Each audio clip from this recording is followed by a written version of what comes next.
All right, everybody, this is the Baseball Head, the amazing, spectacular, terrific, the great one, the People's Champion, your host, the Heart, and welcome back to the Baseball Head, too, and hope you like this video and subscribe. We're going to talk about the Japanese market for these pitchers. Now, if you want to subscribe to somebody that butchers names of people, this is the channel you want to subscribe to. You want to watch somebody that's going to die every time I do a video. Either you'll be dying watching it, or I'll be dying doing it. So here's from MetsmerizedOnline.com, analyzing NPB pitchers transitioning to Major League Baseball this offseason. Now here we go. God help you. God help me. In recent years, we have seen numerous pitchers make a successful jump from the Nippon professional baseball to Major League Baseball, whether it's Yu Darvish, Masahiro Tanaka, or the New York Mets' own Kodai Senga. There's no denying the influx of talent from Japan at the position. This offseason will only accentuate that trend, as several NPB's top pitchers are said to be posted by their clubs and thus will be free to sign with any Major League Baseball team and make an immediate impact in 2024. Let's take a look at the players projected to the open market and project how they will fare in their transition. Oh boy. First up, right-handed pitcher from the Oryx Buffaloes, Yoshinobu Yamamoto. I've heard the name a couple times. If I can hear the sound, I'll be able to say it properly. I just hope that if he comes here to the Mets, we call him Yoshi. Remember Masahara Yoshi? We screwed up his name too. Anyway, the biggest name among this group, Yoshinobu Yamamoto. They will very well come away with the most sizable deal in free agency this offseason, sans fellow countryman Shohei Ohtani. The 25-year-old has spent plenty parts of 7 seasons with the Buffaloes and posted a 1.82 ERA over 172 games and just under 900 innings. Yamamoto won both the Sawamura Award, which is NPB's equivalent of the Cy Young Award, and the Pacific League MVP in 21 and 22, and is a prime candidate to take home both honors once again after a stellar 23 campaign in which he recorded a 1.21 ERA with 163 strikeouts and 23 starts.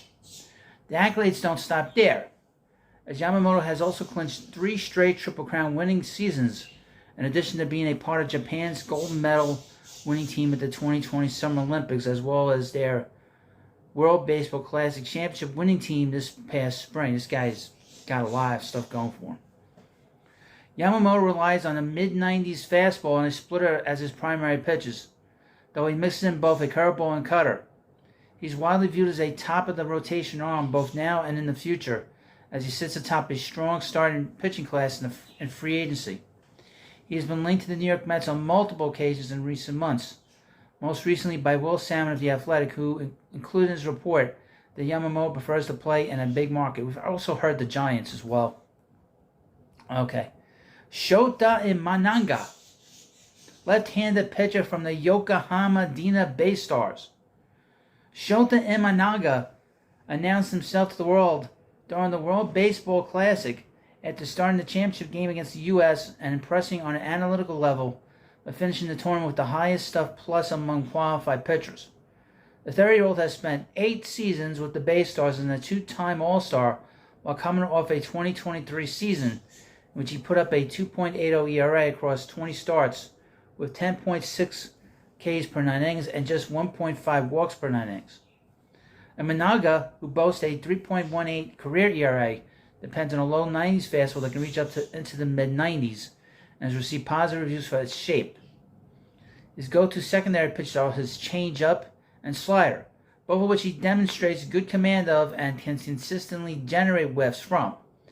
Imanaga's impending free agent bears a striking resemblance to Senga's, as both are on the older side upon being posted, yet possesses the stuff and experience that teams covet. He projects as a mid-rotation arm with an upside that will receive a multi-year deal with an AAV in the mid-teens, okay? Maybe something close to Senga, possibility. Yuki Matsui. God's the name, I said it right. Left-handed pitcher from the Tohaku Rakuten Golden Eagles.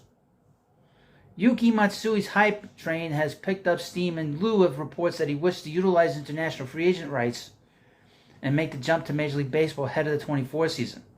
If that does transpire, Matsui will not be part of the posting system after the current 10 years of service time with the Golden Eagles.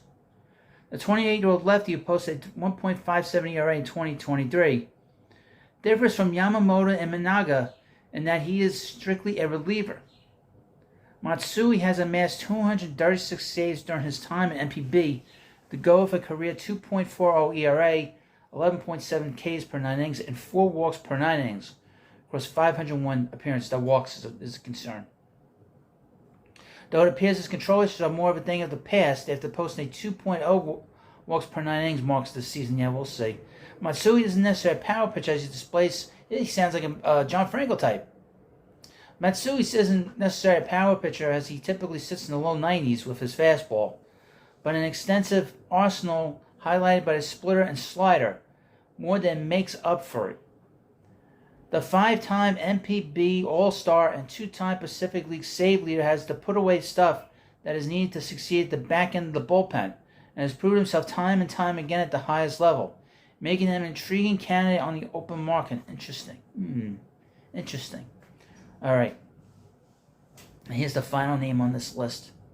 God, I say his name right, please. Yuki Uawa, right-handed pitcher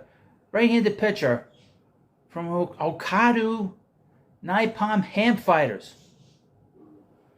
Yuki Uawa hasn't quite received the level of attention his other MPB counterparts have up to this point, but he's enjoyed a successful 9-year career as a rotation arm with the Nippon Ham Fighters and earned a chance to make a name for himself in Major League Baseball.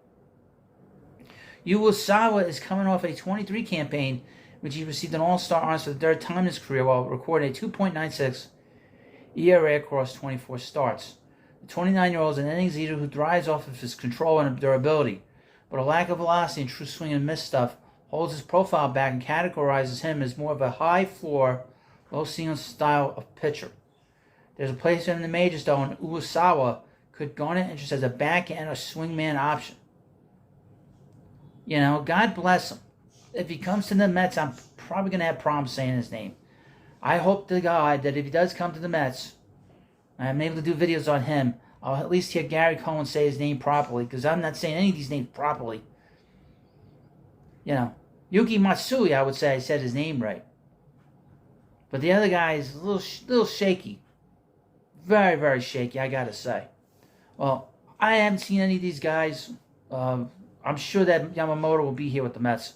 I'd be shocked if he wasn't. He profiles perfectly for the team. He's an ace-type pitcher. He's been the elite pitcher in the Japanese leagues. And obviously, he comes here. He's 25 years old. It's one of the things the Mets are trying to do is get younger. This team has been very old the last 2 years. He'll be heading the rotation. And we've seen what Senga can be his mentor. And I've heard that they're really good friends. So that makes a big difference. And Senga wants him here.